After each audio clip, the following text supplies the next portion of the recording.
नर्मदे हर. आम्ही आज आहे नेमावर येथे. जे आपण बघताय मागं तर मैया आणि समोर जर बघितलं तर सिद्धेश्वर महादेव मंदिर. सिद्धेश्वर महादेव मंदिर हे खूप पुरातन असे तीर्थ आहे. आपण मंदिर परिसर चढतोय. खाली जर बघितलं तर खूप अशी खोलवरती मैया आहे. तर हे बघताय आम्ही सिद्धनाथ महादेव मंदिर परिसरात आलोय. आणि हे जुनातन असे हे मंदिर हे इथं त्याचा इतिहास दिलेला आहे. सिद्धेश्वर मंदिर नेमावर आपण बघताय. तर हे मंदिर परिसरात आपण गेलोय. हे खूप जुनाट असे मंदिर बघू शकता आपण. खूप पुरातन असे स्थान आहे. तर हे आपण बघू शकता इथं पूजाविधी चालते.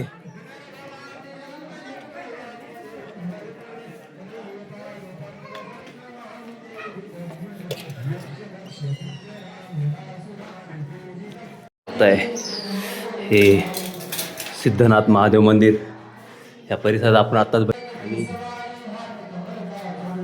हे खूप सुंदर असे स्थान आहे.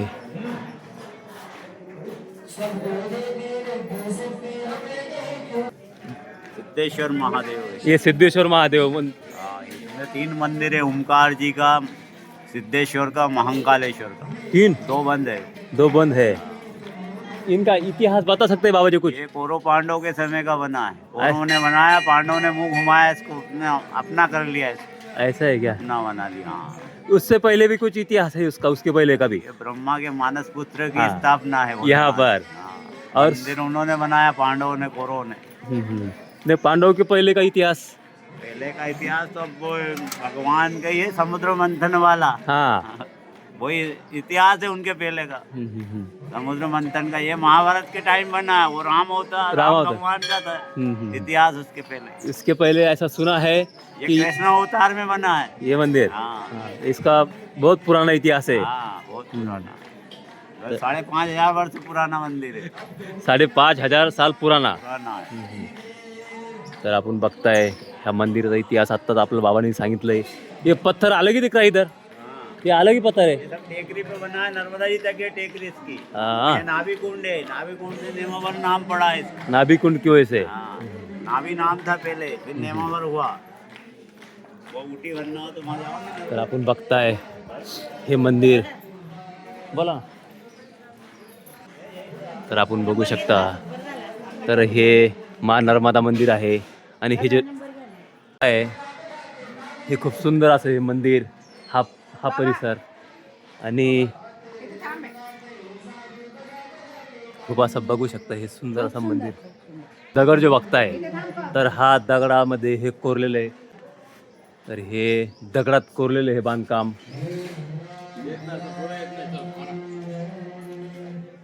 तर हे बघू शकता हे सुंदर असे शिवजी इथं स्थापित आहे. की तो इतिहास असा आहे की जो रावणाने कुबेर महाराजांचं धन लुटलं होतं, तर त्या धनासाठी त्यांनी सिद्धी प्राप्तीसाठी इथं भोले बाबाजींचं तपश्चर्या केली होती. तर त्यावेळेस भोले बाबाजी इथं आले होते आणि परत आपल्या कुबेर भगवंताला सिद्ध प्राप्त झाली होती. तर हा ह्या मागचा इतिहास आहे. यामागे दुसरा सुद्धा इतिहास असा आहे की इथं पांडवांनी सुद्धा तपश्चर्या केली होती. तर पांडवकालीनीचं बांधकाम झालेलं असं हे सांगतायत.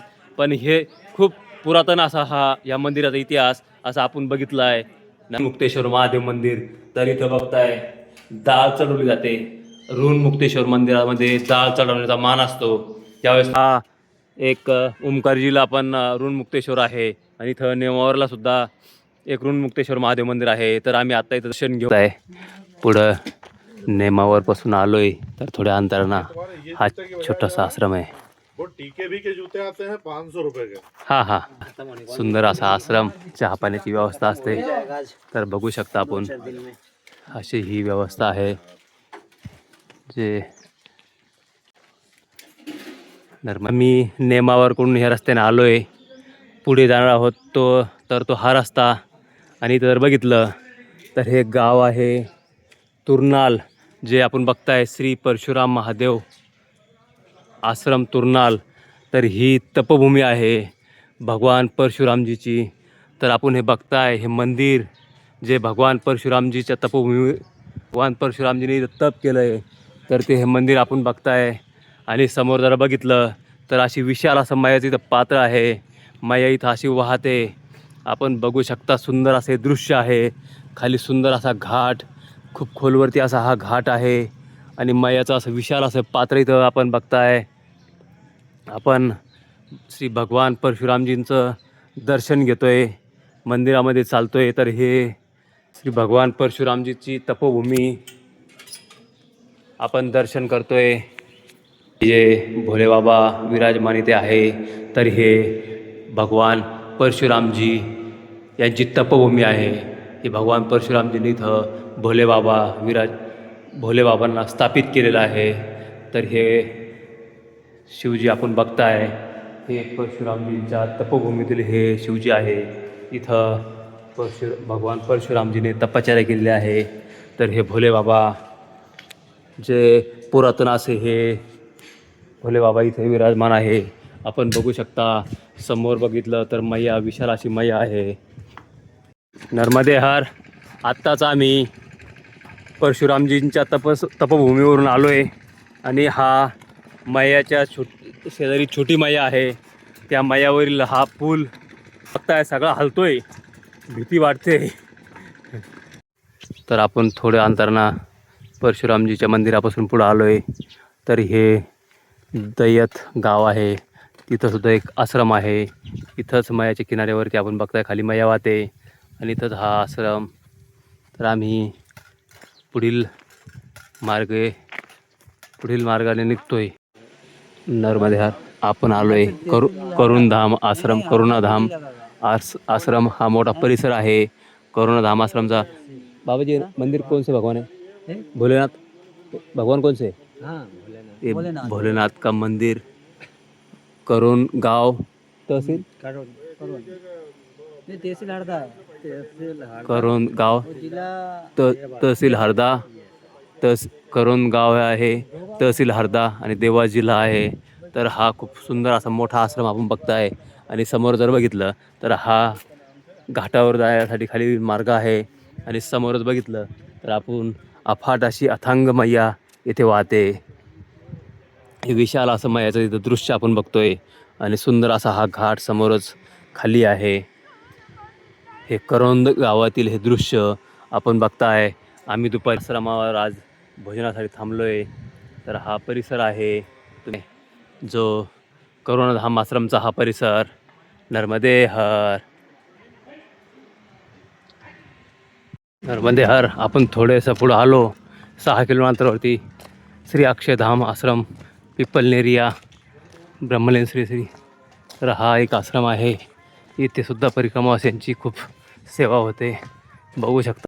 तर हा श्री निंबिका आश्रम आला आहे. इथे सुद्धा परिक्रमावासियांची खूप सेवा होते. आपण इथं विश्राम करू शकतो, मुक्कामी थांबू शकतो. सुंदर आणि मोठा आश्रम आहे. परिक्रमा मार्गावरती आहे, मैयाच्या जवळ आहे. आपण बघताय दादाजी धुनावाले आश्रम छिपानेर इथं जवळ. तर हा धुनीवाले बाबाजींचा आश्रम इथं आहे. तर परिक्रमावासी आपण इथेही थांबू शकता. बघताय आम्ही पातालेश्वर महादेव करुणाधाम आश्रम सातदेव भेरुंदा इथं पोहोचलोय. 4:15 वाजतायत. तर समोर बघताय मैया वाहते, जवळच अशी मैया आहे. आणि ते पातालेश्वर महादेव मंदिर. तर हा खूप सुंदर भव्य दिव्य असा आश्रम यावर्षी पूर्ण झाला आहे. यावर्षी भव्य दिव्य असा आश्रम इथं बनून तयार आहे. हे पातालेश्वर शिवजी. तर हे बघू शकता असा आश्रम. आणि हे बाबाजी थांबले पाताळेश्वर मंदिर परिसरामध्ये आहे. आपण बघताय पाताळेश्वर महादेव मंदिर याचं बांधकाम चालू आहे. परिसरामध्ये आलो आहे. खूप सुंदर असा हा परिसर आहे. हे इथं यज्ञकुंड जे आपण बघतोय समोरच खूप सुंदर असा हा यज्ञकुंड.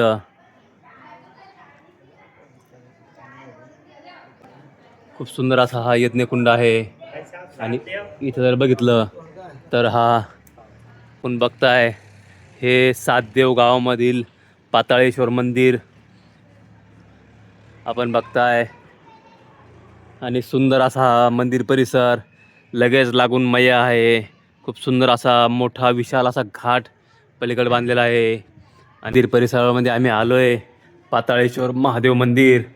तर इथं अशी आख्यायिका आहे जुनी.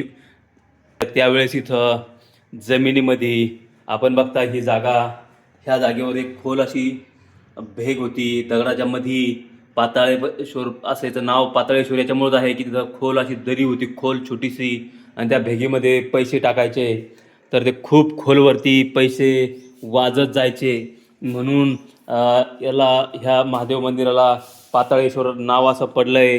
तर आता ती दाबलेली आहे. गावकऱ्यांनी ते बंद केलंय, नवीन बांधकाम झालंय मंदिराचं. पाताळेश्वर नाव हे त्यामुळेच पडलंय. तर आपण बघू शकता सातदेव गावामधील पाताळेश्वर महादेव मंदिर. तर आपण मंदिर परिसरामध्ये आहे. नर्मदे हर बाबा जी. नर्मदे हार। तो ये जो गांव है ये सब थोड़ा सा हमें जानकारी दीजिए बाबा जी इसकी. हाँ गाँव के नाम से लेके शुरू। हाँ, ये गांव सातदेव ग्राम हाँ पतालेसर। हाँ ऋषि मुनि ने तपस्या से मतलब जलाधारी से भगवान तक मतलब अपना आप नीचे से जमीन से प्रकट हुआ है। हाँ हाँ हाँ, अरे वाह। स्वयंभू जलाधारी और भगवान के बीच में ये अभी 8 साल से मतलब वायुहन का ही है कि गाँव दाल चढ़ाते हैं चावल तो बदबू आती थी। तो उसको हरदा से एक राज गोंड समाज का आदमी था। काय ये राजा का समाज वाला, ये समाधि राजा साहब की है, रानी साहब की पहले की। तो उनने ये कब्र चढ़ा दिया हरदा वाला सेठ ने, तो वो बंद हो गया। वो सीधे पाताल से कनेक्शन। हाँ पाताल से 5 के मोटर भी रख दी वहाँ भगवान के ऊपर, पर पानी कहीं नहीं निकला। दूध भी ड्रम से डाल दिया गांव वाला ने, नहीं निकला। मतलब इतना चले ही जाता अंदर। पाताल में और पैसा डालते थे तो छनन छनन अंदर पाताल नहीं होती थी। आवाज बंद नहीं होती। अरे वाह, ऐसा इसका महिमा था. हाँ काय आपण बघताय पातालेश्वर महादेव मंदिराचा आज हा महिमा आपण ऐकलाय. नर्मदे हर बाबजी. नर्मदे हार। नर्मदे हर हे जे आम्ही आज जे सातदेव पाताळेश्वर महादेव मंदिरात थांबलेलो आहे. तर ह्या मंदिराचा इतिहास असा आहे की जे भारतभरामध्ये 84 स्वयंभू शिवजी आहे. तर त्या 84 पैकी हे पण शिवलिंग हे स्वयंभू आहे. तर हा इतिहास मी आत्ता बाबाला विचारलं होतं, तर त्यांनी हा इतिहास आत्ताच आम्हाला सांगितला. तर असा हा इतिहास सातदेवचा आहे. तर आपण बघताय खूप असा महत्त्वपूर्ण